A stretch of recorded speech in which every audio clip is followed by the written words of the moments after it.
Welcome back to the Performance Playbook. Today we have a very special guest for me, David Colturi.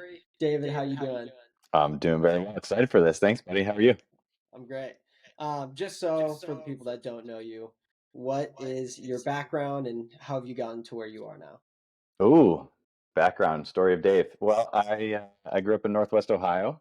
I joined traditional springboard and platform diving when I was 5 years old and loved it. I mean, I was a super hyperactive kid. My parents had a hard time keeping me sitting still, so I did all the sports as a kid. Growing up in the Midwest, like all the court and field sports, soccer, cross country, football, baseball, basketball, baseball, swimming and diving, tennis, golf. Like I loved it. I loved everything as a kid. And I think you and I have actually talked about this before, like not specializing too early. And I'm super glad that I played a bunch of sports through all of grade school. It wasn't really until high school that I dedicated year-round full-time diving. But at that time, I was diving with Buck Smith up at Legacy Diving, and then I went to Purdue University, maybe the best university of all for diving. Might be a biased topic on this podcast.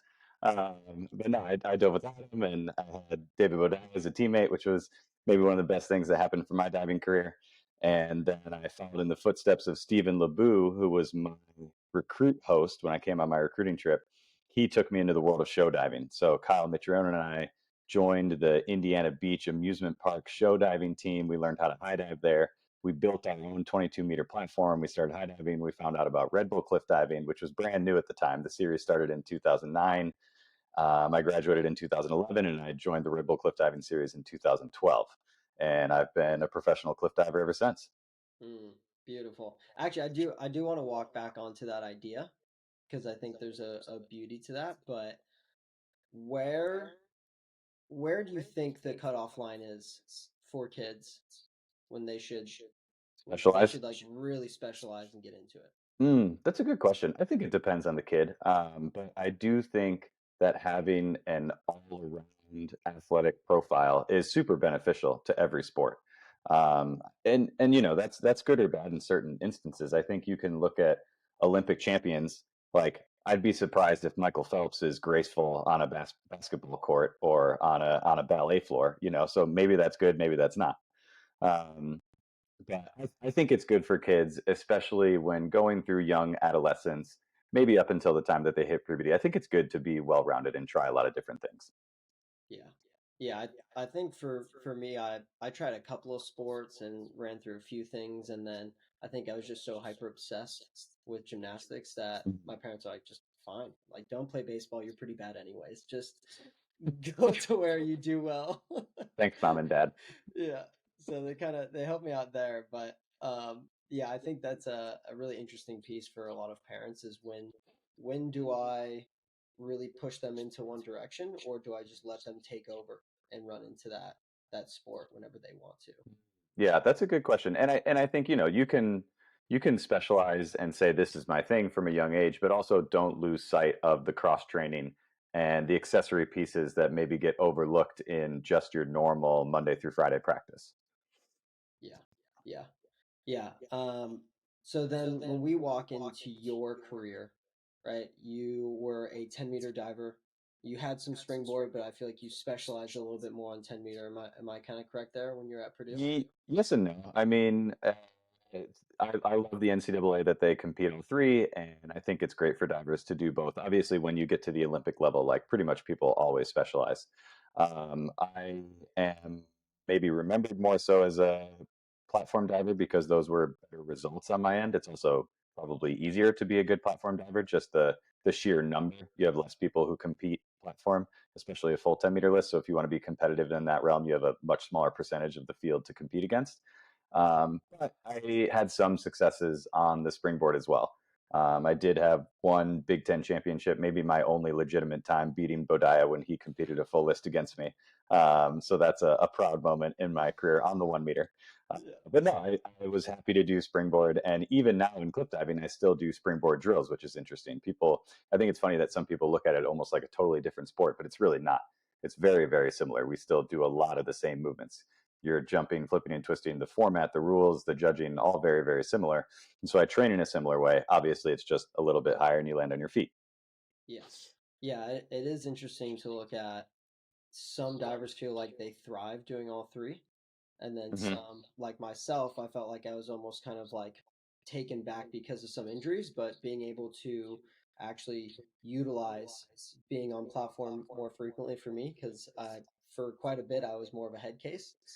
Being able to just lock myself on a platform usually helped, and so even now I only do springboard drills once a week on my Oh, different really? days. Interesting. Okay. Yeah, I usually do substantially better with that, but I do want to touch upon the mental side. I know I threw you through a whole documentary, but I do want to touch upon a lot of these pieces that we even had within that documentary. But one big piece for me was cultivating the right mindset.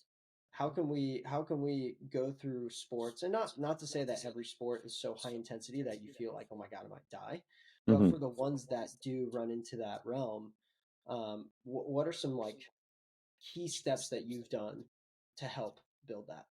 Yeah. Well, I think mindset is huge. Mindset, I've heard a quote, mindset isn't everything, but it will affect everything. And I would almost put breath work in that category as well. And we can go down the breath work rabbit hole later if we want. Please. But identifying mindset is a tough thing because we don't really have benchmarks or even vocabulary around mindset as we do other performance factors. You know, if you're talking about your vertical jump or your max back squat or your 40-yard dash or, you know, things, physical characteristics like this, it's very easy to test those things. It's very easy to say, this is where I'm at, this is where I want to be, here's the gap in between, how do we make a plan to get there?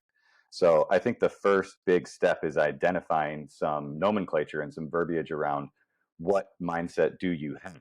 And for a lot of people, you know, if you talk about a performance, you talk about this with your coach or with a teammate or something, maybe you use words like, oh, that was a good performance or it was a bad performance. I felt X, Y, or Z emotions. I was maybe in the zone. I had a flow state. You know, how we have some words around this.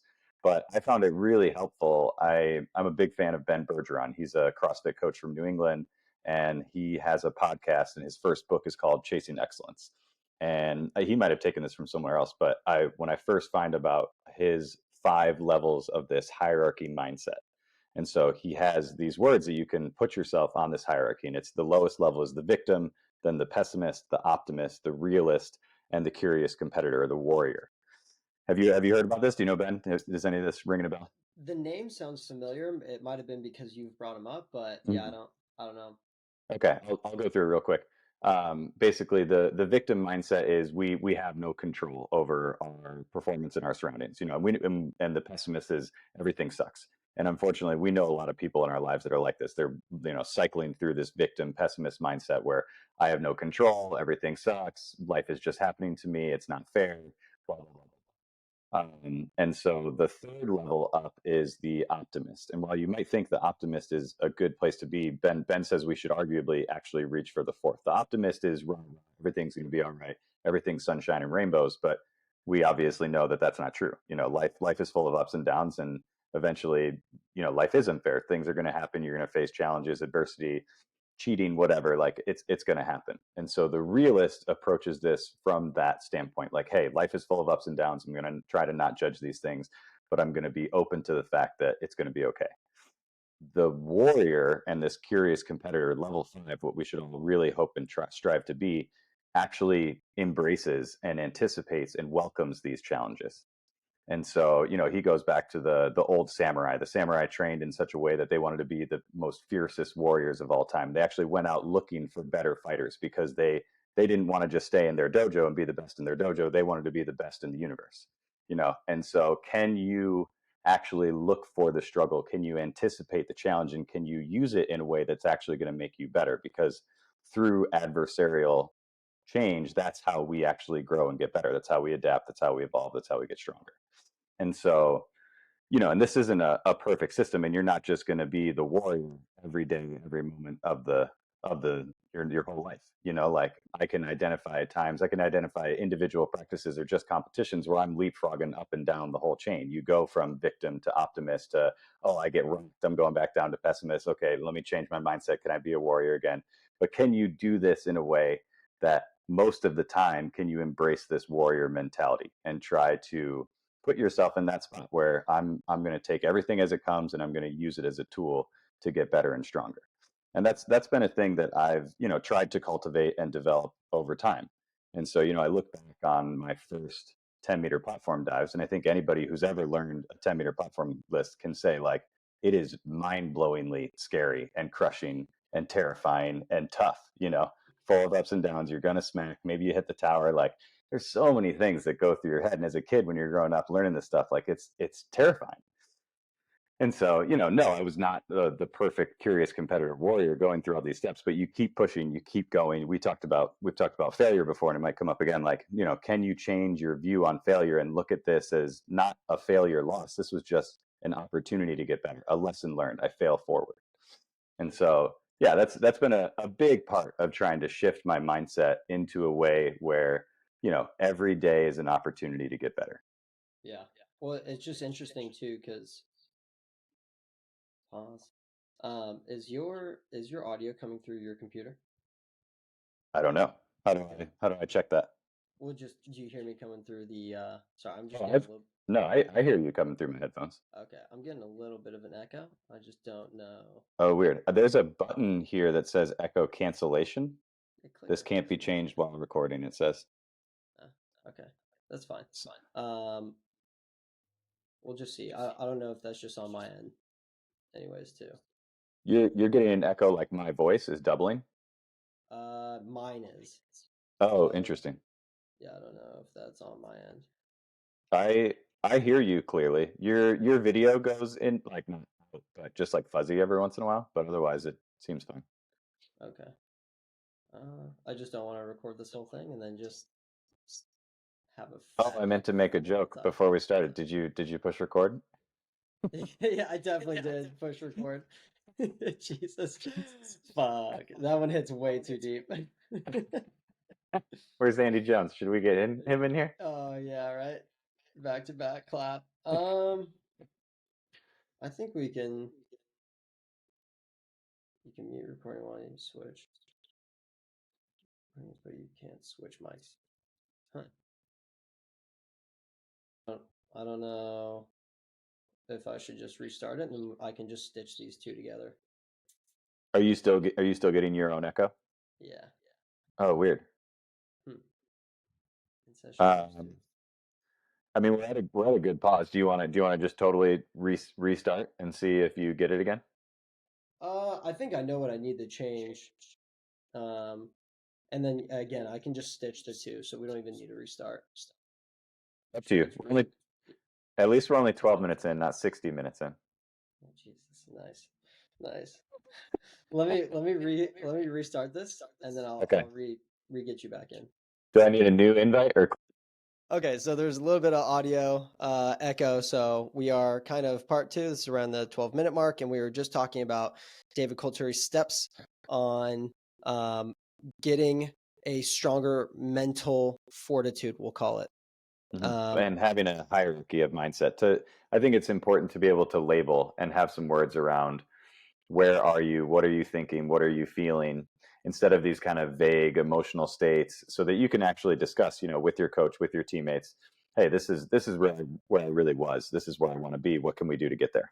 Yeah, and and this is maybe it might be hard for you to kind of describe to take someone to this level, but when we're looking at someone that's trying to have the aspiration to do maybe something like Red Bull cliff diving, right? It takes a whole nother mindset to get to that height. What is the difference between 10 meter and 27? And so let's hypothetically say, how would you work me up to Mm-hmm. 27 meter? Seeing that Yeah. I've walked up there and freaked out and felt like I had the 10-meter freaks again, where I had to like get low, don't be near me while I'm on the edge. What would be your steps for, getting me to jump off 27? Yeah, well, it's funny. I was listening to your discussion with Laura Wilkinson, and I loved your piece on when you had to get back to play, and Mm, you started messing around. You started doing somersaults or doubles on 10-meter. So just the fact that you can do somersaults on 10 or even doubles on 10, like, that's a great skill to have, and it shows true potential for being a high diver. And you did walk up to the 27 in Fort Lauderdale, and yeah, it's crazy, but you went back down and you did 15. Did you do 20? We did 15. I actually wanted to do 20. I would do it, do a Hmm. gainer flip. I don't know if I'd jump. That's horrifying. Even jumping Yeah. off 15, you just like the stomach pull up. You're like, Oh dude, yeah, yeah, it's different. intense. Yeah. Yeah, exactly. Well, and it's, having these facilities now is such a huge thing. Like Steve and Kyle and myself, we learned on these ladders or these circus shows where you didn't have a lot of options. Like Indiana Beach was 10 and 20. There was no 15. We didn't use boxes yet to get 12. So it really was more about just kind of manning up and be like, okay, this is crazy, let's go for it.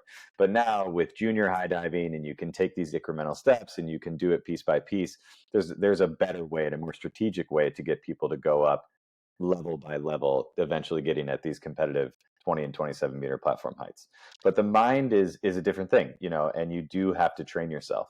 And so I think overcoming the fear of the height is a big piece, and being able to have that level of awareness, what is really scaring you. And I love Laura's talk about this, and I would love to partake in her fear workshop, identifying what your fear is, realizing that it's not really a real thing. You're more so worried about either a past situation or an uncertain future. Like you standing here on the tower, you're totally safe right now, there's nothing actually to be afraid of. And if you perform this safely and successfully, which you should be physically trained and capable of doing, you're going to be fine. And so you just have to focus on these tools that's going to get you there. And so, she talks about, and these are mental tools that I feel like a lot of divers use: positive self-talk, visualization, compartmentalization, being focused, trying to get into a flow state. And so these are all tools that you want to train yourself in. And this is something that can help everyone in high performance in whatever role that they are in. If you want to be any type of athlete, a businessman, a student, a best friend, a parent, a teacher, whatever your roles are, you can perform to the best of your ability using these mental tools and these tricks. And so I think a big piece of this is one, cultivating the awareness and identifying what that inner voice is saying. And so I know you've actually talked a lot about on your channels the power of journaling. Mm. And I really love it. I loved your talk on journaling, and I think it's important to journal and identify what that inner voice is saying. And through journaling, you really do realize, like, what is the content and what is the tone of your inner voice. And maybe for people who haven't heard before, like, where did you start? How did you get into journaling so passionately? For me, I just recognized that at some point I was going to practice, and I would have, let's say, a good or bad practice and leave and not really learn anything. And again, Mm, I always went back to, it's they always say you learn better while you're writing something down. mhm, And I think at one point I was like, well, how can I just learn from these trainings? And thankfully I also started with my sports psych at Purdue. And he kind of brought it up, and I tried a few different ways, and I like to bring up and call it like tactical journaling, mhm. because I tried originally just writing my thoughts down and just the whole page, try to fill out the whole page. Freehand. Yeah, and it was a waste of time. I didn't feel like I was really doing anything like where I would get long-term incremental gains just Mhm, by expressing myself. It just wasn't working. mhm, And so I don't know how I ran into this, but I was like, I just need to condense everything I'm doing. I want my thoughts beforehand. I'm going to write down what I want for the dives I'm about to do. And then I'm going to express my thoughts and what I can change after. And so I made it very to the point, and I actually finally started noticing, like, hey, like I can go back to a correction that I didn't even remember Adam and I or Dave and I talked about that worked, and go back to that, reanalyze what was going on before, what I was trying to like accomplish, and then after. And so for me, it was like really trying to, because I've been petrified of 10-meter ever since I started, just very mentally weak. And once Dins and I didn't get the Olympic spot for synchro, I really felt like I had to like amp it up. I was like, okay, hey, I've recognized now that my mind at this point of where I'm at it's everything. It's everything. I can either have a good competition, even with a bad knee, or I can have a horrible, like a piss poor performance just solely based off of my mind.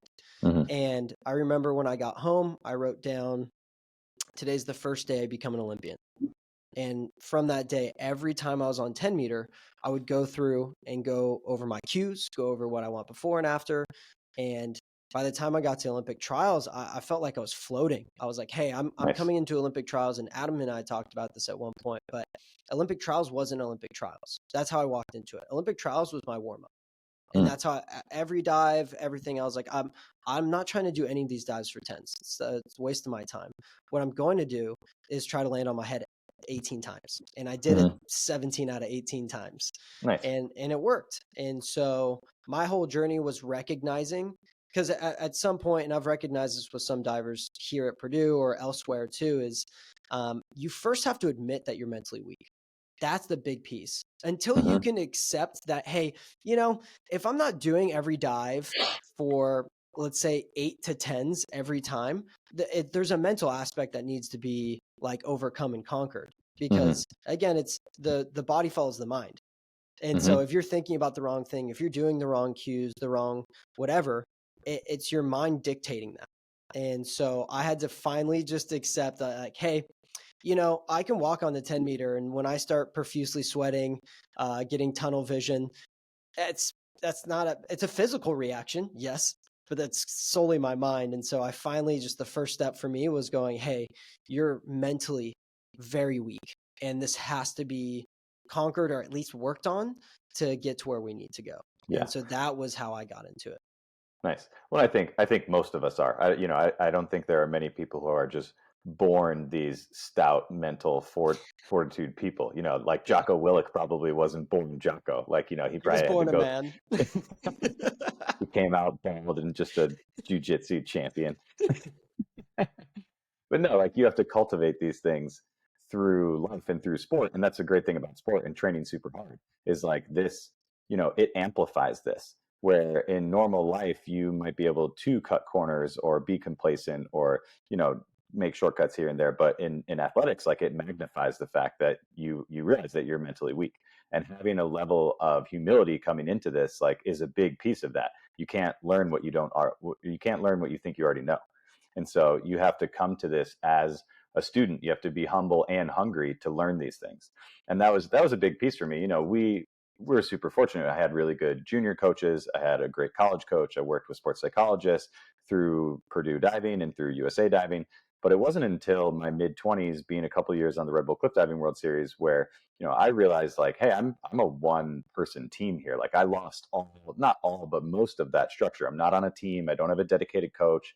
I don't have like real teammates that are training together all the time. Like, you really are a one person show as a professional cliff diver. And so I made a commitment to being like, okay, I'm going to become a student of the game here. And so I really want to study and learn these tools that are going to help me perform. And so Ben was a big piece on that. Following Jocko and his discipline, his motivation, you run into characters like David Goggins or Tim Grover, and you follow in the footsteps of MJ or Kobe, different athletes. So it's been a really cool journey and learning those things that help you. Was there a completely different learning curve once you got off 10 meter and started going into the Red Bull cliff diving realm? Because I understand that there's a lot of similarities and pieces that are Mhm. the same, but again, especially back then, right? When you didn't have like the Florida pool now that you Mhm. guys have, like buildups weren't really the same. Even when I feel Mhm. like I first started watching you had 10 meter and then Mhm. good luck. Like, go Yeah, ahead, try it out. Like, was yeah. that a big learning curve for you? Yeah, the differences are interesting. Not having a real coach and not having people. I could study tape of the previous cliff divers and like see like, okay, that's maybe how they did a branny, but there wasn't even really an established way. Like, there were 10 different ways to do a branny, and whose do I follow? And there's no branny coach and there's no set drills on like what the steps are. And yeah, it was very much a discovery process. And so it's really cool now that Steve LeBou is the high diving coordinator and head coach in Fort Lauderdale here, and Diving Canada is really pushing it with a serious high diving program and a really good junior, middle, professional, senior, high level. So it's interesting to see. But I think one of the maybe more interesting differences is the margin of error is so much smaller. I talk about learning a 10-meter list. Learn Anybody who's learned a 1 meter optional list or 3 meter optional list, platform optional list, like, you smack a lot. And that is not something that you have the grace of being able to do in high diving. Like you want to smack 0 times if Yeah. possible. And so like taking that and realizing that like every time you step to the edge of the high dive, like you have to be so dialed in and you have to know that you know that you know that you're going to do this right and that you've done the prep work even on a new dive. And so and that's the crazy thing, like learning new dives on 27 is such a gripping and visceral thing. I mean, it's similar to learning 207 and 307 on 10 meter, but it's like even more of an intense experience. And then watching other people do it is crazy too. Like I called Steve out of his first quint half, and I was dripping bullets of sweat on the water looking up 27 meters that I had to call Steve out at 4.5. So it's a pretty crazy experience. It was it's interesting too, kind of talking back on the documentary that I made with all you guys, because all of you guys have like really interesting but different points on how you were able to learn. And you kind of bring up a really, it brings up like a stark memory for me of Andy Jones when he smacked on his triple in or Triple quad out. triple out. Yeah. And so he even was talking about what I should have done because I was standing there for too long. I was overthinking. I should have stepped back and taken a Mm-hmm. breath, even though I'm assuming that would still count as a balk. Um, it's more so at your point, it's more so about safety. Because like Mm-hmm. I can stand on the edge of the platform for 10 meter and kind of freak out and have like this mental issue, but still go and be good enough. But Mm-hmm. my good enough, even if I smack, is like that hurt. I'll go back up. You know, Yeah, you shake it off guys, to be okay. yeah, Mm-hmm. you guys smack, and it's like you're sending him straight to the hospital. Like, did he Mm-hmm. puncture a lung? Did he rupture a spleen in your Mm-hmm. case? But like, Mm-hmm. so it's always interesting to think about that. Like, even when you're in a super high pressure situation, because have you ever learned a dive or done a dive for the first time in competition? Because I know that's kind of frequent for some people, right? Yeah, never. Actually, I think it's now in the rule book. I don't know if it was originally, but you actually have to show your dives first. You can't do a Mm, brand new dive in competition. And so okay. yeah, and in Andy's case, that was it. We were warming up in Thailand, and he tried the triple out in practice and Mm. crashed. So no, you have to show up beforehand. Okay. So that's, I mean, that's smart on safety wise, but it is interesting to kind of think about that then, because you're, like you said, the margin of error for you is so much smaller than oh, close to any other sport. What specific things, because I know I see you personally model a lot. Is Mhm. modeling a big piece? What other pieces that you do like right before you get on the 10 meter? What is like the go-to things? Yeah, yeah, modeling and visualization is huge. And another big change from normal traditional diving differences is just the amount of reps that we do. We only compete 4 dives, two on one day, two on the second day. And you can't practice them that often just because the impact is so hard on your body. And so, in a week of training, you're really pushing it if you're doing above 10 reps up there. And so, that's what you would do maybe half of a normal diving practice. And so, being able to put your body and your mind through the experience as many times as you can before you step to the edge to actually perform it is a big thing. And so, I think everybody's pre-dive routine is different, but I think the main components to them are, can you get into a flow state and can you calm yourself down, control your physiological system, and then can you prep your body and your mind? And that is really a big piece of sensorizing, visualizing with other senses, and modeling the dive and going through those pieces. And then can you actually step to the edge and put yourself on autopilot and just let it flow? Yeah, I know those pieces are pretty hard, and it's there was a sports psych meeting at Purdue recently to where the psychologist was actually talking about where do you personally need to be within that threshold of being super hyped, being Mm-hmm. super mellow, and it's interesting to be on the opposite side of where you want to be. And then Mm-hmm. trying to figure out, well, how do I shift if I need to be way more up? How can I shift that? And I feel like that's always, for me at least, I'm always learning and jumping back and forth between what I need to do, and it's always somehow changing and morphing. And that was Yeah. one thing someone asked me was like, what's a big key for you when you go to comps? What do you think about, and like what do you plan for? And I always tell them, like, I plan to have no plan, because like if I go in with a super structured plan that's perfect, I need to do this, I need to listen to this type of music. If that doesn't work out, I'm screwed. And You're I've been toast. in Yeah. that situation plenty of times, or vice versa, of like, I didn't get to sit in the perfect spot. I didn't get my knee straps on before a dive. And so it's like, sometimes just rolling with the punches is sometimes the best way, and just having principles behind you. Like Hmm. I would like to listen to music, or I would like to talk to someone, and, being able to like flow and make sure that, like, hey, no matter what happens, I can't freak out. That's the goal. I want to be at a high threshold. I like to be like jittery. If my hands are shaking, Hmm. it's game on. I'm about to go nuts. But if I'm Yeah. dead, then I have to figure out a way to get up to that level. And so you guys you're like, I'm always on a 10 meter, it might be sketchier, but it's a 10 meter. And yeah, you guys are like 27, and but it's different every time, I feel like. And now it's getting more consistent with nice platforms, but like, Hmm. there are such stark differences between each platform, at least from my perspective.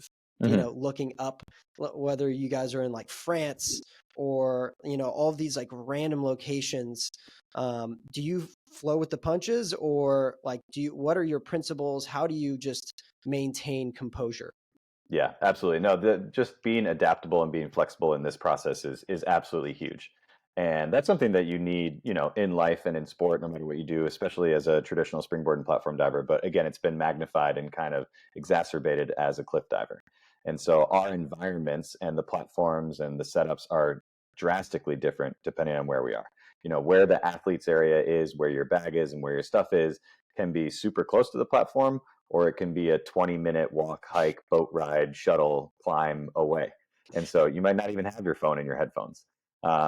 Being able to stay warm or cool in different environments can be really tough. Noise, distractions, whatever. Like, you really have to be flexible. And so it's interesting. When you were talking, it brought up one of the favorite books that I read this year was The Art of Learning by Josh Waitzkin. Hmm. He was a chess prodigy in the 80s, super interesting kid growing up in New York in this like post Cold War era, taking on the Russian grandmasters as a young boy and going through. He has this wild story, really good author. Love the book. I would recommend it to anybody who's interested. And he goes through his whole chess career, and like in his late teens, early 20s, he decides to switch into Tai Chi. And he finds this very like personal, meditative, mindful connection to the practice of Tai Chi, and he's that like inner peace that he's been struggling to find for a long time. And his sensei actually pushes him to compete in competitive Tai Chi, which I did not even know was a thing. There's this thing called push hands Tai Chi, and it's a form of competitive martial arts where, almost similar to sumo wrestling, where you're basically just trying to push your opponent outside the ring. There's no Hmm. real striking. Like, it's not, you can't punch, you can't kick, you're not supposed to, at least, but like, it gets dirty sometimes. But it's really more about just like moving and pushing your opponent outside of the ring. And so I remember, he has this great story, great way of telling all these things, and the tips and tricks and tools that he learns along the way to basically find mastery. And at the conclusion of the book, I'm actually just going to read it because I couldn't put it any better. He says, "If I've learned anything over my first 29 years," also awesome that he wrote the book at this age, "it's that we cannot calculate our important contests, adventures, and great loves to the end. The only thing we can really count on is getting surprised. Conditions might not be calm or reasonable. It may feel as the whole world is stacked against us. This is when we have to perform better than we ever conceived of performing. I believe the key is to have prepared in a manner that allows for inspiration, to have laid the foundation for us to create under the wildest pressures we ever imagined. In the end, mastery involves discovering the most resonant information and integrating it so deeply and fully it disappears and allows us to fly free." And so I think it's a beautiful way of putting, like, especially for me, like, this journey that I've been on over the last 10 years of high performance. And when people ask what's the way, what's the key to success, what do you do to get ready, what's your pre-dive routine, what are the tips, tricks, and tools to nutrition, there are no shortcuts, and there's no magic elixir that's going to work for everybody. You have to find out what information resonates with you, and can you integrate it in a way that works for you and lets you fly free, like he says. And so, yeah, having, like we were talking about, having the adaptability and the flexibility to roll with the punches is a huge piece to this. Yeah, I think it's kind of funny and I love that statement. That is the truth is like you're never really ready. You're never really perfectly ready for any scenario. At least in my situation, I never felt like I was like, dude, this is it. I've just been like, I'm ready to go and accept what I'm about to walk into, and I'm like accepting like the war that I'm about to go in. And that's when I feel the most ready. But like even at training, I'm like, well, you know, gainers could be going a little bit better or this or that. Like I Hmm. never felt like I was, dude, this is 10 out of 10. I'm ripping every dive for 10s. Like I would consider that like fully ready. And like I feel like most people aren't in that situation. So being, you know, open and available for the surprise that he Hmm. puts it is kind of like a beautiful message that I don't think I've ever really heard about before. Yeah, yeah, super cool. No, I think you in particular would really like this book. It's full of great stories, and like just the way he writes and the tools that he introduces and implements and gives suggestions on for you using is really, really solid. Mm. And so this is kind of interesting because I feel like you and I have a similar trait in this aspect. I've also been pulled away. I thankfully still have a sports psych from like the Team USA Hmm. realm or side of things, but I've done a lot of my big important work like after. And I've had to do my own self study and I've had to look for mentors outside of my space because, you know, being in a little bit more of a niche sport, eh, like there's not that many mentors in the space that are like Hmm. around you. Like, I mean, if you're on a football team, there's usually a good leader there or hopefully a good leader Hmm. there, but you're around a lot of people. And so getting Hmm. connected doesn't seem like it'd be that crazy hard. I can be wrong, but that's just kind of my assumption. And so, you know, I feel like looking outside of yourself and finding connections within other sports is just so important. Hmm. And even people outside of the athletic realm are like super. I feel like Gary Vee, I always got like good little pieces from him, or I mean, you name it. Like, there's always so many other people out there that have just found important keys to success. Period. It doesn't have to be within athletics that you actually Hmm. end up finding Hmm. really good connections. So you say it sounds like you read a lot. What are some other ways you end up like digesting a lot of knowledge? Yeah, I think books and podcasts are two of the big ways, and just seeking out those sources for mentorship and coaching, whether they're friends or colleagues or recommended professionals. I think it's such a big piece to forever stay a student. And like Josh was saying, like find all the available information and see what resonates and can you implement it in your own way. And so I think if you look at the greats and success on any level, any dimension, they forever stayed humble and hungry. And so I mean, take a look at Adam. Like, he was a decent diver, but he continued to stay a student after he left, working with Kenny, working with Huber, growing up. And I saw it when he first came to Purdue, and the divers that are there now are really seeing the fruits of this labor, like the video and the library and the setup that he has. It's incredible how much he brings that. And the best coaches out there, Drew at Indiana, Scoggin over at Texas, the programs that have this, like, they are forever staying a student. And so yeah, it takes some time, and you kind of find what works for you, and who do you like and who do you don't. I think some of my favorite podcasters like Tim Ferriss, Ben Bergeron, Chris Williamson is a really cool guy. Jocko's awesome for motivation and discipline. Goggins, obviously, and there's different levels, and I think you have to, what resonates with you and how serious do you take it. I look at the Goggins and the Jockos and Tim Grover and the obsession level. Like, obsession is good to a point, and it can bring you success, but it may not be the healthiest thing for you. Yeah. And so, where do you find that balance? Yeah. Which is a cool segue. We talked about work life balance before, but I would say I would pose this question to you: like, what does work life balance mean to you, and how do you find it? That was actually going to be one of my questions for you too, funny enough. Yeah, for me, I think I'm still trying to find that balance. I think the best way, and this was actually, one of the questions I was going to throw at you was, because it seems like you don't just do Red Bull cliff diving. Like you like mountain biking, you like doing all Hmm. these other activities. And I think, like I've finally found some form of balance because I started doing some form of cross training. Oh, cool. And that, I mean, for me, it's climbing and being able to Hmm. like find and research and again like get re-humbled. And I think that's like the whole student aspect is I think my favorite piece, because I went into climbing and I had no idea what I was doing. Like I don't know. Like it's a new sport and I like being at the dead bottom. Like I teach me. Like it's fun because So cool. you actually do get a lot of connections, and then you learn more about yourself, about your own sport, funny enough.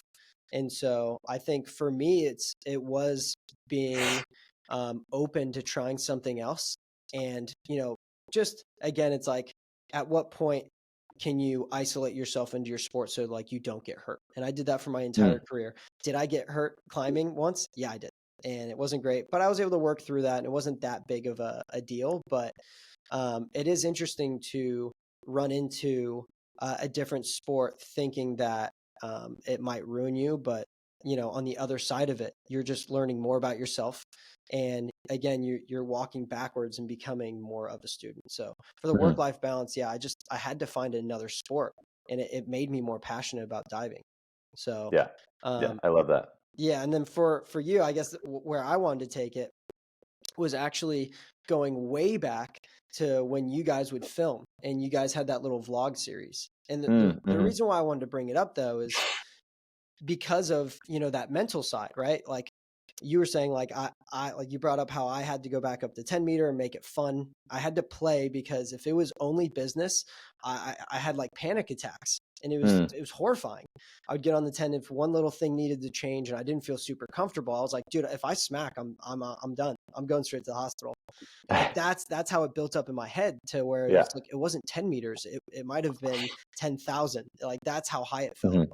And so you guys were vlogging, you were having fun, and it does run into the work-life balance, but you were Mhm. able to cultivate fun all the time. At least it looked that way with the vlogs. Yeah. Was it for that purpose to make it fun and a little bit more relaxed because you're at such a high intensity of, you know, being able to get hurt and, like, Mhm. you're trying to make money too? Like, what was the whole idea behind the vlogs? Yeah, it actually was a business idea. Mm, Cliff diving is such a niche sport, and we're totally on our own. Sponsorships are few and far between. You're mostly relying on prize money. It's pretty top heavy and drops off after that. So it really was more an idea of like, hey, how can we make more money in this sport? And so the vlogs were a way to hopefully get partners and sponsors. And eventually down the road, it was even like we were interviewing with different TV networks and talking about like a full-time TV show. But at the same time, it really was mostly behind the scenes shenanigans, just us being ourselves and having fun around the competitions. If you watch the vlogs, like a 8 to 15 minute episode, like maybe a couple of those minutes is the actual competition, but most of it is just me, Andy, Steve, and Kyle goofing around having fun. yeah. And so, what is the point of chasing this dream if you're not going to enjoy it while you do it? And that was actually one thing that I loved about your episode with Laura, is like her connection to her purpose and how much she is passionate about what she does and how much she loves it. And I would say it goes for us as well. And so, it is a very scary, very challenging, very difficult endeavor that you're on, but you got to enjoy it along the way. We are, in the grand scheme of things, we are specks just floating around on this tiny rock in space. Like, what is the point if you don't enjoy this stuff? So I think cultivating play and finding avenues of flow, and I love that you brought up rock climbing, because that's it for you. Like, outside of diving, how many avenues of flow do you have? And that was something that you searched out and found on your own. And flow states are so crucial for us as human beings. I think, unless you're really in on this topic and look into it and know how to access your flow states and to look out for them, like, it's so important to cultivate as many as you can throughout your life, because some are going to be taken away. Diving will be taken away from us probably sooner than later. We can do it for fun here and there, but like, it won't be on the level that you and I are pushing right now. And so, can you find flow in different situations, and can you access that state of consciousness? Because it really is a super cool, amazing thing. And so, finding work life balance for me is really about, can I chase excellence on my own terms? Can I be authentically, genuinely me and enjoy this process along the way? And there are going to be days, weeks, months, even years where, you know, it might seem out of balance. And again, balance is different for everybody. And it's not the traditional like teeter totter one way or the other way. it's more like a frisbee, and you've got different things pointing you in all these different directions. And for sure, you're going to have times in your life where it seems lopsided. And if you are chasing a big enough dream, which I think you should, you're going to put in some crazy amount of obsession and work to try and get there. And sacrifices are going to have to be made. I've missed birthdays and weddings and anniversaries and holidays and stuff like that because I'm choosing to go after this special thing that means a lot to me. But can I, in the process, enjoy it, chase excellence on my own terms, and be authentically and genuinely myself? And that's been a tough thing. And it's something that takes a lot of deep inner work, and it takes some bump it against the guardrails. Oh, I maybe went a little bit too far in this direction. Oh, I went a little bit too far in this direction. But can you try and like find the right ladders up against the right walls and go down the right path as far as you want to go? Yeah, I mean, it's fun. Again, it's like you fail in the diving well, and then you also have to like fail and learn about all these other pieces within life. And those Exactly. similarities are just like, bouncing all over the wall. Take me back quickly though, because I've seen video of you mountain biking. What are your go-to like cross training things that just kind of bring, side enjoyment to life? Oh, yeah, very cool. Cross training for me is I love movement and I love activity and I love different sports. So right now, yeah, I love mountain biking, I love skiing, I love surfing, I like climbing. And I'm a very active person. I like working out with friends. Like I really found CrossFit through my current roommate during the pandemic. So I try to do it as often as I can while still being somewhat sport specific, mindful. There are definitely times where I get done with a CrossFit workout or even a day of mountain biking. I'm like, oh, that probably wasn't the best for this week of training. It was so good for my soul and so good for my mind. So you got to Yeah, balance those things out. yeah, But yeah, and I also find flow in enjoyment and other things. Like we're in a flow state having this conversation, like having deep connected conversations with people that I admire and care and love is a big thing for me. Quality time is definitely one of my big love languages. So I try to find that balance in as many areas in life as I can. Is yeah. there outside of diving and rock climbing, what is it for you? I mean, when I was in California, it was body surfing, but Nice. I've just kind of been pulled away. But like I am excited for the next chapter. I think that was one Hmm. big piece that I would throw out at a lot of athletes is like at some point it will end, like you said. Like it's Hmm. for some it's going to be a longer journey, and that's great, and ride that wave. But for others, it's going to stop. And I had that piece once I thought I was retired after Tokyo, Yeah. and Quick there's blurb. Pull the yeah, Brett Favre. it was just like this silence of like, what am I doing though? Like, what is Yeah. the next purpose? Or, should I, even for the next thing, put that Hmm. much into it? Because once you get out of that, like once you just open the horse blinders, you're just like, oh, like it's almost too much. It Like can be overwhelming. Yeah. yeah, where do Yeah. I go? And so Yeah. by Exactly. by like playing outside of your sport, like you actually do get to learn and find other passions, and then again get to connect more dots and learn more about yourself. And so yeah, body Yeah. surfing was one. I think marathon running might be interesting. i Ooh. I do like Okay. I'm kind of similar to you though, is I find myself to just be a practitioner of movement. Like I love Hmm. movement itself, and I think more people should try to play in that sense of, well, let's just find new types of movement. And I don't necessarily have to be, the best of the best at marathons or climbing, but just to Hmm. be able to utilize that movement and change, the planes of where I'm moving consistently is one, good for your body, and then two, it's good for your mind. And so Absolutely. again, the mental health piece of it is just being able to like have fun. Yeah, it wasn't the greatest that I climbed for 3.5 hours, Yeah. but mentally I feel so released that So like much going better. into practice, yeah, I might be sore, but like I'm smiling, and that Hmm. is the important piece to it. Very cool. Brando, the endurance athlete, is a cool image to have. I look forward to that. But before we get there, before you move on from sport, I know we mentioned we might want to talk about longevity in sport, and I love that you are also a student of movement, and you had to you faced injuries just like everybody else. But when you think about longevity in sport, what comes to mind to you personally, and what are the elements that you think most athletes could or should try to focus on? Mm. Great question. I didn't know I was being interviewed. What's going on here? I'm flipping the script. I'm flipping the script. I can go first if you want. You can think about it. No, I mean, I jump back to one of your points is you have to be a student, because when I Hmm. was not a student, I stagnated with my injury, because at some Hmm. point, and I talked about this even kind of within one of my podcasts, but some people learn within this box, and if you Hmm. only get this knowledge, then your performance is based off of that potential plateau that knowledge gets you to. And so for me, like, I had to learn about my injuries, and I also changed how I looked at them. For me personally, I love helping others. Like, that's what I learned the deeper I Hmm. got into the journey, because these athletic pursuits, especially within our sports, they're so individualized, to where it's like it almost forces you to be hyper selfish.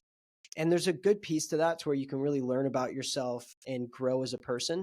But at some point, like, it becomes like I am everything. And I noticed that, like, that was happening for me for quite a long time, until it got slapped in the face for me. But when I look at injuries, I'm currently dealing with shin splints. It's like, I'm going to be good with shin splints soon. Like, whoever comes up to me, whoever I start hearing. So that's how I look at Hmm. injuries, is like, I get hurt. Don't over freak out. Don't panic, but just sit and learn first. And that might help. Absolutely. Yeah, that might help the process, because it's good to have the people come to you that, you know, will initially aid you, that you have within your hands, but to also just seek elsewhere, because there's so much good knowledge. It's like Western and Eastern medicine. Like, there's Hmm. beautiful pieces to both. Like, our surgeries Absolutely. on one side are just unbelievable, the things that you can do with, like, you name it, knee surgery, Hmm. shoulder, whatever. But and then on the other side, it's like how they can really heal through understanding the body in a natural way. Should Yeah, naturalistic and holistic It's medicine. fantastic. And so Hmm. that's my biggest piece, is not anything hard and specific. It's the principle of kind of what you Hmm. said. You just have to be a student and learn about the injury, and that will Hmm. cut learning curves for you consistently, to where, you'll learn how to recover faster. You'll learn all of these other little pieces, because I can bring up Yeah. the obvious things, right? Like, you need to sleep more, and you need Yeah, to find exactly. ways to release Hmm. stress. But, like, everyone's heard that a Obvious, million but times. not so easy to implement. It's crazy how some of the most obvious things are the last that people actually learn or implement in their lives. Well, it's not The hurdle sexy. might be the first thing that you learn in springboard diving, last thing that you master. Yeah, it's just not sexy. I think that's the problem. Yeah, exactly. And Hmm. I mean, you're not filming yourself doing a cool jump into bed, flip the blanket and fall asleep. It's just not that common. So, yeah, I think I just bring up principles, is like, you just have to focus on being able to learn, because that was one of the pieces for me, is like, hey, I Hmm. have to go to sleep sooner. Like, if I'm waking up Yeah. dreading to go to practice because I'm too tired, like, you have Hmm. just an obvious red flag in your face, like, that Yeah. you're not recovering. You're already Hello. starting from a deficit. Yeah. Yeah. So that Mhm. would be my big piece, is just being a student and understanding what principles you need to start following. Yeah, I So, like that a lot. No, I think that's huge. And I would love to, if you want, we can go down like nighttime and morning routines. mhm. But I loved a lot of the things that you touched on. And the non-sexy basic stuff is huge.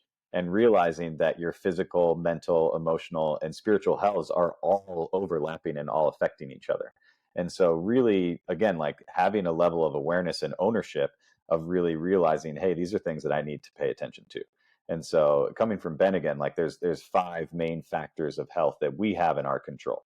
It's the way you eat, the way you sleep, the way you think, the way you move, and how you connect with yourself and others. Mm. And so, like, yeah, nutrition, recovery, movement, exercise, that's maybe the sexier one, but like these are basic things that we all know we should do. But can you, if you want to be a high performer and an elite athlete, businessman, whatever you want to be, like, can you take that to the next level?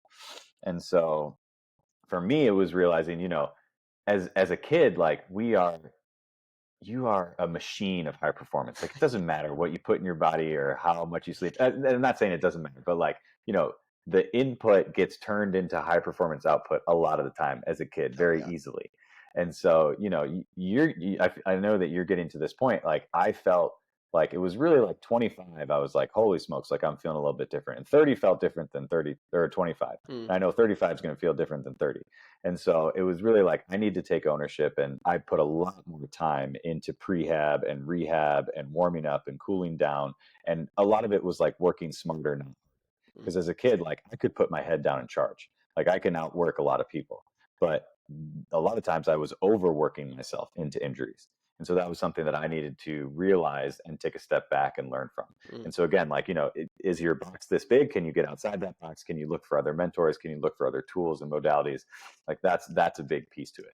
And so, the older I got, it was really about building these processes and these routines and these frameworks. Like, hey, this is my goal. This is where I want to get. Like, let's break that down and build that into yearly, monthly, quarterly, weekly, daily trackers and objectives that's going to help us get there. I think an interesting part that I wanted to bring up though, because I think you take longevity to the next level. I think Laura took longevity to the next level too. Mm-hmm. There has to be a mental piece to that because, like, I understand the older you get, yeah, I can get that we slow down and we maybe have to be smarter with how we do certain things, and I could make a whole argument on why that should actually be transferred to the younger self too. But Totally. what like, and this is something I try to touch on all the time though, because even Laura brought this up. She was watching some like 70-year-old man, and I've seen Mm-hmm. videos all the way up to like 90 or even Yeah. 100, like going to the Oh, the gym and Centenarian Olympics. Yeah. yeah, it's just sick though, and I genuinely think it's a mindset at some point because now, I mean, you're later in your career and you're still Mm-hmm. doing an unbelievably hard sport on your body, and you've had injuries, but you've been able to push through those. Like, what is the mindset there? Like, is there a mindset that like, just because I'm older, Mm-hmm. that doesn't like define my athletic career. I can keep going if I want to. Like, what's Mm-hmm. there mentally that just lets you keep going?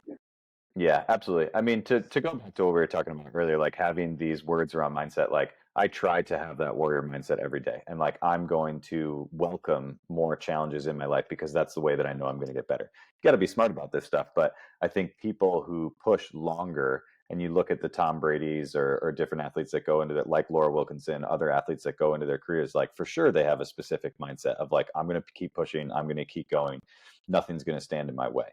And so that's definitely a huge piece to it. And longevity for me, like yes, it's in my diving career right now, and it'll probably be over sooner than later.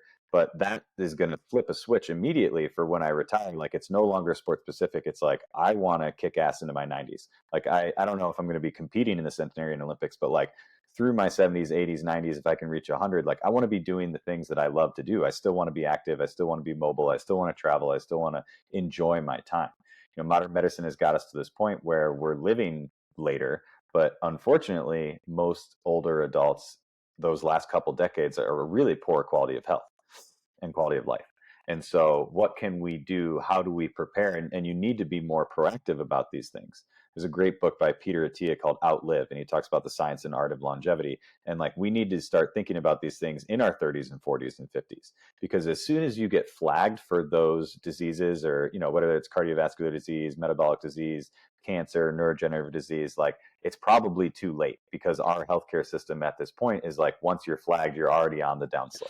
So how can we prevent these things? How can we be more proactive about setting ourselves up to be super healthy, live longer, and live better in those later years of life? And that's going to be a huge goal of mine. Mm. Now, just talking about injuries itself, again, we kind of have a similarity there of we've had to deal with consistent injuries, one being like your shoulder for you.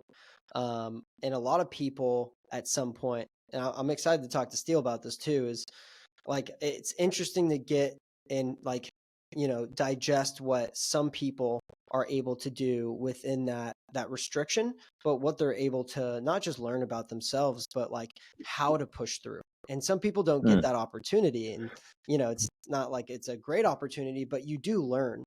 And hmm so you've had a couple of shoulder surgeries. You've hmm had your spleen removed. hmm Like you've One been of them. one of them. Like you've I been, had a mini spleen. Stayed in there. but like you've had these consistent injuries or like even big injuries. And hmm so what have you learned about, the mindset of just not throwing in the towel? How do you not Yeah. throw in the towel? Yeah, I think a big part of that is like it doesn't have to be negative downtime. Like downtime can be used wisely. And so can you take an injury and use it so that you can genuinely say on the back end, like, I came out of this experience stronger, smarter, better off. And so, no, my shoulder will never be like it was pre surgical procedures, but can I use that time to better myself in different ways? And so, just on the physical side of things, like I was at PT day 2 post-op on the stationary bike, and my physiotherapist came in and he's like, what are you doing here? Like, you should be home in bed. And I'm like, no man, my legs are good, like we can still do this. And he's laughing, but it's like, that's the kind of mindset that I want to bring to this. Like, sure, my arm is in a sling, but from the waist down I'm perfectly healthy. My left arm is strong, my core is strong, like I can still work different things. And I read more books when I'm injured than I am when I'm healthy. Obviously you have more downtime. And so can you use this wisely, is a big piece to that. And I think it's something that people miss out on. And unfortunately, that's that victim pessimist mindset. It's like, oh, I'm hurt, this sucks, this is unfair, why me? I'm just wallowing in the self-pity, where it's like, no, you can transfer this energy and use this time to better yourself in different ways. Yeah, it's beautiful. I do want to walk it back quickly to before you even get injured. And specifically for you, it's like you're on such a intense high platform to where failure is not something you should be trying to learn from consistently, because that's Hmm. not great in your case. But like you've been, we'll put it like quote unquote like in the face of death, right? Hmm. Like you've done some intense stuff, you've had some emergency surgeries, you've had things to Hmm. where it's like most people might not ever experience that ever, you know? And being able to be in that situation, has that like reframed how you see just life itself, being kind of on like the doorstep to potentially even dying, or just Yeah, being in it's such a like high intensity situation? it's a dramatic way of saying it, but Yeah. it's also the reality. But yes, no, I think absolutely it's true. Yeah.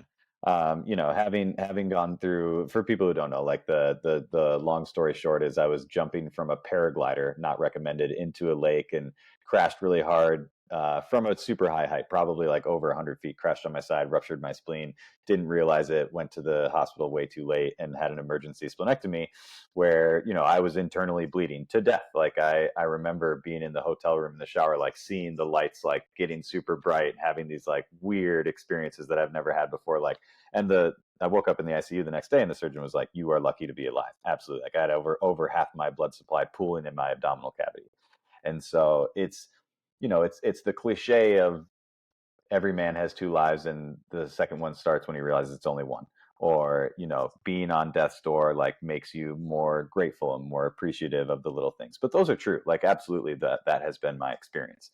And I think when you go through super stressful situations, it makes the little things not seem like that big of a deal. And so, I still encounter people, and I think we all know people where the littlest things set them off. Like if you get a drink spilled on you, or you get cut off in traffic, or the waiter gets your order wrong, like, are you going to freak out and lose it, or is this not that big of a deal and like, hey, we can handle this and move on without freaking out? And that's the little stuff. There's bigger stuff in life when you're talking about like big injuries or sickness, or God forbid you lose someone you love, or your job, or things go sideways, and you're faced upon like really really tough situations, and that's when you got to be able to handle it. And so it's easy when life is going well. Everybody can thrive in a good environment. But I think it's important to go through those tough days and then put yourself purposefully into stressful situations, because it's more about how you weather the storm. And in that case, like, let it rain, like bring it on, because I want to get stronger and I want to get better. And so, one of the things that, I'm going back to Laura's episode, that really stood out to me from her is she mentioned like, we are so much stronger than we think, and we're way more capable than what we think we're capable of. And this was, do you ever read Angela Duckworth's Grit? Have you read that book? Do you know about it? I've heard it, I haven't read it. Okay, it's a great book. I would definitely recommend it. And grit is, in a simple sense, it's like passion and perseverance put together. But there's a quote from Grit. There was an essay written in the early 1900s by William James. And sorry for the long quotes here, but I'm gonna read this one again because it's just too good. He says, compared with what we ought to be, we are only half awake. Our fires are damped, our drafts are checked. We're making use of only a small part of our possible mental and physical resources. The human individual lives usually far within his limits. He possesses powers of various sorts which he habitually fails to use. He energizes below his maximum and he behaves below his optimum. Of course, there are limits. The trees don't grow into the sky. But these outer boundaries of where we will eventually stop improving are simply irrelevant to the mass majority of us. The plain fact remains that men the world over possess amounts of resources which only very exceptional individuals push to their limits of use. And so I think, it's simply put, like Laura said, it's like, we're capable of so much more. And I think it's unfortunate that so many people live far within their boundaries and just are, we have this complacency issue. I think honestly there's a book called something like that, but like we live in these comfort zones. We go from our climate controlled houses to our climate controlled cars. We have more food than we could possibly need or want or eat. And unfortunately, people just do not push themselves. Mm. So I think, going back to your point, like it's important to stress yourself. And, I've been on the extreme side of this, and I've chosen to put myself in arguably less than smart or extreme dangerous situations.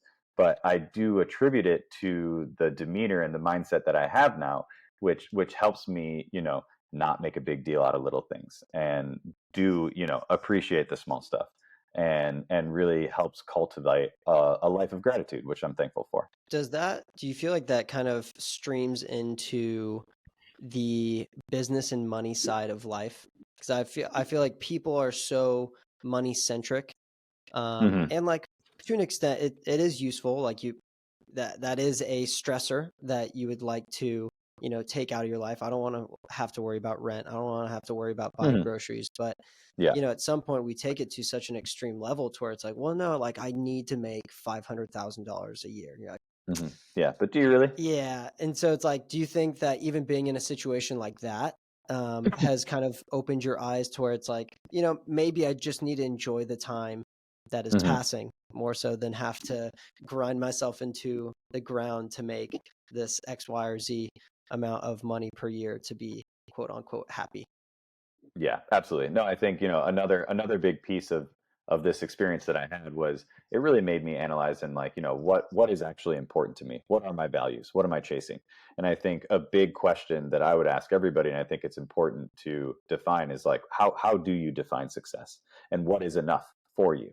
And so, don't like, hey, if you need the big house with the cars and the things, and like, you want the big family, you want to provide for them, like that's not necessarily bad or wrong, but are you chasing this just because it is the culture or the societal norm? Because unfortunately, most people get those things, and on their deathbed they look back and they're like, oh shoot, that actually wasn't important to me. I've wasted a lot of time chasing things that don't matter. And so, I think it's really important to do the deep inner work of like, hey, what are my values? How do I define success, and what is enough for me? And so that's stuff that has taken me a long time to define. And having those near death experiences and going through these big injuries, like, one, it provided me the time to do it and the space and the atmosphere. But it was something that I think I absolutely needed to do to come out the other side feeling good about this, and yeah, kind of living the life that I truly want to live and being fulfilled. Hmm. Because as Ben would say, like, we all have two purposes in this world. And the first one is to wake up and, become enlightened, whatever you want to call it, but like stop being just a cog in the wheel and stop just responding to the stimuli and the world around you. Like, actually take some ownership and take some control. Hmm. And then the second one is unique to you. Find what sets your heart on fire. Because, we don't necessarily need more doctors, lawyers, whatever. We need more people doing the things that they actually love, that they're actually passionate about, and affecting the world in a good, positive way. And that's where I want to put myself. Yeah. Yeah. I think I remember the book too, your reference. Is it the Comfort Crisis by Michael Easter? There you go. That's the one. Have you read that? I haven't, Yeah. I haven't done it yet. Yeah, I've read it. I love Oh, it. awesome. It's a great book, and I've heard a couple of people actually talking about like I mean, there's a bunch of different things that he touches upon, but he makes it a point once a year, and I forgot the Japanese term for it, but he does one really, really hard thing that you will most likely not finish or most likely not get done. And it's like a hard Hmm. challenge that he does once a year. And you can do it with other Interesting. people. But the whole point is you have to get out of your comfort zone, and you have to make Hmm. sure that, like, hey, again, failure is good. Make sure you, like, to where you don't die.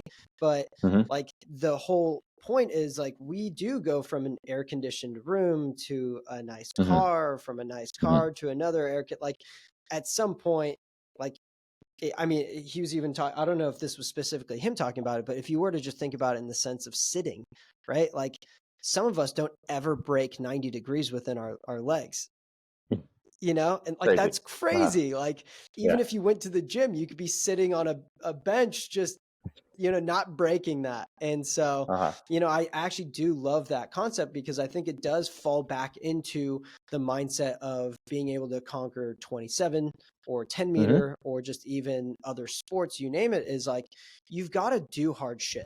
Like, you've got to really make Hmm. sure. And if you're not getting that stimulus from your sport, then maybe do seek somewhere else to where, hey, like, you know, maybe on a break where I have a vacation, like, maybe I just try to run a marathon, because you'll Hmm. most likely not do it if you're not trained for it. And that's great, because you're going to learn how to push. I found I think I said this to Greg, and he doubted me, and I'm going to do it. Like, the day I'm done with diving, the preceding day, right? Because I'm not going to do it that day of. I'm going to run a marathon. I'm going to do it, and I'll Let's film go. it too. And this, people can, hold me It's to on the this. record now. It's on the record, and I put me on a track. I don't care how long it takes me, but I will get a marathon length done. And Yeah. my whole point is, like, it is your mind that dictates these things. And I mean, you brought this up, but it's a Goggins thing, right? Like, once you Yeah. feel like you're like out, you're done, you're at your 90 to 100%, like, you're realistically at your 40. Exactly. And I Hmm. think that that is such a beautiful point. And maybe that's why I love climbing so much, is because every time you get better, you get humbled, and you go to a new V Hmm. grade or whatever, and you suck all over again. And so being able to, like, understand those, we'll say, quote unquote, low spots, are actually, they play into just who you are as a person so much. Do you kind of Hmm. find that to be true? Or, have you ran into that 100%. situation? Yeah, no, I think it's huge. Again, and you said it, you have to create that discomfort for yourself. Like, if you're stuck in an office job, like, humans are not meant to sit in a cubicle and work 50 weeks out of the year to get 2 weeks of vacation just to go to an all-inclusive resort and sit in a lounge chair and drink for 4 days and then come back and feel like you didn't even actually do anything, and now you're just dreading going back to the same thing that you had before. Like, find those areas that get you outside of your comfort zone and help you grow. And I think there's some great things from other cultures. I'm glad you brought up the Japanese. Was the word you're looking for? Is it kaizen? Not Kaizen. Okay, because now it's a little bit. Kaizen is like 1% better every day. Okay. And there's another term, ikigai, which is super cool, and it's like, it applies to the, like, Okinawa is one of the blue zones where most people live over to 100, Mm, and there's different pieces of, like, having a purposeful, challenging, enjoyable life and finding that ikigai in your life. yeah. But no, I think it's super important to find those pieces that push you to lead a life of fulfillment. And that's the thing. Like, you know, I said it before, but, like, unfortunately, so many people get to the end of their lives and they're like, oh man, what was I doing? Like, none of this was actually fulfilling. Yeah. And that's like a big fear of mine. That's what kind of pushes me for a lot of this stuff. It's like, I want to make sure that I've got my ladders up against the right walls and I'm pushing hard in the right ways. And I want to be fulfilled and leading a life of values and focus and passion and enjoyment, because, yeah, again, like, we're here for such a small amount of time. Like, do something fun, do something enjoyable, do something passionate and exciting, and hey, maybe you can make a good positive impact and help some people around you. Like, that's it for me. Mm. Yeah. I feel like we get fortunate being able to travel so much and get kind of lightly put into these cultures for a week, 2 weeks, or however long that is. Hmm. I feel like I deeply connected with the Japanese because, I Yeah. love how clean they are, and, like, how polite they are. It's like you could eat off the street. It's that clean. And so I feel like, you go to all these other cultures and you learn so many different things. And, like, you've taken that to the next level. I mean, you guys have been in some tucked away spots and have met some very different, not different in a bad way. You've just met people that have been taken away, or, like, are outside Hmm. of Western culture. Are Hmm. there any pieces that you've specifically learned from them? Yeah, no, that's a great question. Actually, someone recently asked me the same thing. What do you get from all this travel? Mm, And on a surface level, like, yeah, it's super cool. You get to go to these different places and you get to see different things, and yeah, you get to take cool pictures of different cities and mountains and go enjoy different scenery and stuff like that. But I think on a deeper level, it is the culture and it is the people and it's these experiences. And going to a really cool, different first world civilization like Japan and seeing how Tokyo is arguably one of the most advanced, best cities we have out there. um, and in a lot of ways, it's probably similar to big American cities, but it's different. And you're right, like people are maybe more polite and cleaner, and they have a better focus about them. Not that Japan doesn't have its own downfalls as well. Like there's a high suicide rate among young men. yeah. Um, but it opens your eyes to these different ways of thought. And I think on a big level, like it's actually more the second and third world countries that I visited, like going to the Philippines or going to some places in Central America or South America, where it's like these people have, on a comparative level to what you and I and a lot of people in the United States have, like they have nothing. And they are so happy and so generous and so kind and so stoked on life. And it's like, dude, like you don't even know where your next couple meals are coming from. Like how do you have this level of passion and happiness? And that's what opened my eyes up to. It's like, the comfortability crisis, or what am I chasing? What do I really value? That was the cool experience of going to some of these places and meeting some of these people and enjoying and being immersed and sharing different cultures. That was the eye-opening experience for me. Yeah. Yeah. I always felt like every time I went somewhere new, there was always like a little piece that I could kind of really start to learn about, especially with the other cultures. And then you can translate that to your life. And well, can I input these pieces, or can I, especially for me, it was, I connect so deeply with Japan, and I love their small Hmm. spaces, and it kind of fits that aesthetic that I go for in all of my life, which is like less is more. And you see that in so many of their buildings, and they're so smart with their space. They don't have a lot of space, so they're forced to be smarter. But I Hmm. think overall, though, like there's a clarity to being cleaner and Mm. having less things, and that goes within so many pieces of life. We've talked about it when it comes to like minimalist shoes, like less Hmm. is more. Like trust your body, it's good. It was built to be good. It took a long time for that to happen, and we've got these Hmm. crazy vehicles. And so, I've really connected with a lot of those societies and cultures that we've kind of jumped Hmm. to. But Yeah, what I love that word clarity. mm, Like having that's a big piece on everything that we've touched so far. Work-life balance, high performance, mindset, being able to do tough things. Like clarity is such a big piece to it. And I think, we're living in this day and age where of excess. And whether it's information overload or social media or devices, technology, comfortability, resources, whatever, like most of us have too much stuff going on. yeah, So can you delete, can you extract, can you define what's extraneous and frivolous, and really narrow in on like, hey, what is my clear focus here? What do I actually need to do? That's a big piece, I think, to all the stuff that we're talking about. yeah, finding clarity for sure. You even see that when it comes to, I've learned that more specifically when it comes to like strength and conditioning. Mm. Is like sometimes people try to get too flashy and do all these things, but it's like Hmm. just less is more. Can you do things very intentionally? And Hmm. it doesn't, it falls back onto, let's say, even like injuries, right? Like, can you do these things very well consistently, and you should find a pretty good outcome on the back end.